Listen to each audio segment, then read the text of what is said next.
شاید انور داس نه درته وایي چې توس کاروبار ما کوي، درته وایي چې تعلیم مه کوې خو کاروبار ورسره سات سات کوي چې توس بل ته محتاج نه وي، لوسو بل ته نیولي نه وي. داس درته وایي او چې سپکاوي هغه وخت یې پیمان شاباس وي کښلې خبره درته کوم. د هغې دا معنا نه ده چې توس تعلیم پرېږدئ یا بل شی پرېږدئ یا توس داس مه کوئ. خپل سکولونه داسې هر شي داسې خو توس اوله نه کاروبار زده کوئ چې بله په توس باندې دا ټیم چې توس کاروبار کړی شي توس شرمېدلی نه شي. په یک وظیفه په خپل کاروبار پر هېڅکله نه شرمېږي.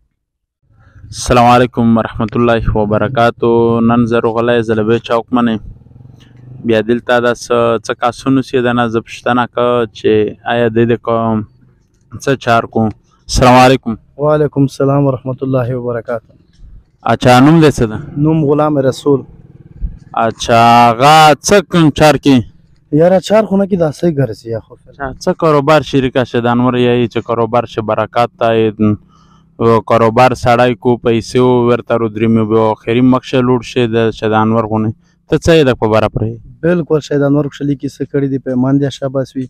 مې خپل هیڅ کاروبار شریک کړی ده انشاءالله الرحمن انشاءالله مخکې ګدرېمي زره وي یا دوه زره وي دا کاروبار ده چې کاروبار خپل وي نه چا بوج وي در باندې نه چا غم وي در باندې څه ټیم یې بنداوي څه ټیم یې خلاصوي خپل کړی شي هر قسم نقصان ورسره کړی شي تکلیف وي چې څه شی یا په خپل ځون باندې وي سړي باندې بل سړي غلامي دا ډېر سخت زور غواړي شاید انور دا اوس پیمان شاباس وي دغه ته ورمټه شي دغه خلک ماشاءالله ډېر خلک ځینې خلک کاروبار ته ووته مې خپل ها شریک سبزي وکارې چرګې دا مې خپل ها شریک کړل ماشاءالله ډېر زبردسته ډېر. اچھا ویستو ته ته یې چې بل چا غلامي نه بهتره ده چې خپل کاروبار اخو سعید خپل چا واس نه راسي دا بیا څه کوم؟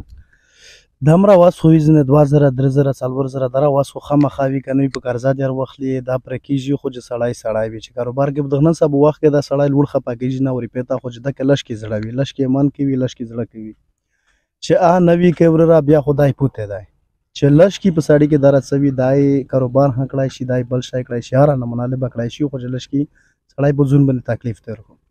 اچھا شاید انور یې چې تعلیم ما کې تعلیم پرېږدي اور کاروبار کې دغه په باره پرې ته څه شاید انور داس نه درته وایي چې توس کاروبار ما کوي درته وایي چې تعلیم مه کوې خو کاروبار ورسره سات سات کوي چې توس بل ته محتاج نه وي لوسو بل ته نیولي نه وي. داس درته وایي او چې سپکاوي هغه وخت یې پیمان شاباس وي کښلې خبره درته کوم. د هغې دا معنا نه ده چې توس تعلیم پرېږدئ یا بل شی پرېږدئ یا توس داس مه کوئ خپل سکولونه داسې هر شي داسې خو توس اوله نه کاروبار زده کوئ چې بله په توس باندې دا ټیم چې توس کاروبار کړی شي توس شرمېدلی نه شي په یک وظیفه په خپل کاروبار پر هېڅکله نه شرمېږي. اچھا ویستو تو یې څه کاروبار خو د شریک کړی دی سبزۍ د چرګې تو ته څومره منافع ووځي څومره نه د شریک کړی دی دا یاره همېش خو چې ما د 10-15 هزار روپۍ ورشولي دي چې څومره وي هغه که نه 100 روپۍ 200 درته پته کېږي خو وېګا چې خپل جیب ته اچوي وېګا چې درېیمه درسه در سره یوسې که نه لږ د بکر کې هی ذات وي پوه شولې که ته د غاس ور نوتلې چې چاپل درته سیخاوي او هم درته سیخاوي ولې چې ته کاروبار نه کوې ته که که نه کې کر نه وځه بیا تو بکر کې خپل چې قیمه د عزت هغه وي.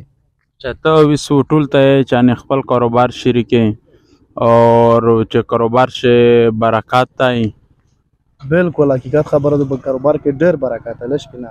چې تو اول په دانه اول دې څه کړل؟ په دانه اول زه د غاز ګرځېدل. د غاز ګرځېدل؟ شاید انور چې خبره وکړه مې ډېر کاروبار شریک. اچھا ویس چې د انور خبره تو ومنلې ویس څه فایده د راسي د فایده یې دمره زیاته ده چې هغه نشم بیانولی ډېره فایده زیاته ده. چې څومره فایده ده خالي در بیان کړه؟ یاره خو وراره چې بېګا 200-300 روپۍ مې شته پته کېږي دا مې ډېر غوټ شی دی پوه شولې چې څومره مې شته پته کېږي مې بېګا په خپل لوز باندې وي هېڅ قسم ټینشن نه وي نه چا درابي نه چا چې قیمت دا ده ته چې خلوص کړي کون باندې که یا داس وکړه تنخوا نه شومل او څه چې څه شی وېګا ته مې په خپل لوز باندې وسي په خپل لوز باندې چې قیمت هر شی وهه کې خرڅ کړي. اچھا بیس 200-300 روپۍ خو دو هون دا 200-300 روپۍ خو نن سابو د مهنګایي په وجه په مخ خو هېڅ څه نه دي ته کله چې نن سابو خو ډېره غټه مهنګایي ده دغه په باره پر څه یې چې یاره مهنګایي دو یا څه شی دي خو همیش ماشاءالله کور کو ډېره ښه ده چې 200-300 ملاوي همیش 4 روپۍ شي 4 روپۍ شي بس هی دو پرېږده.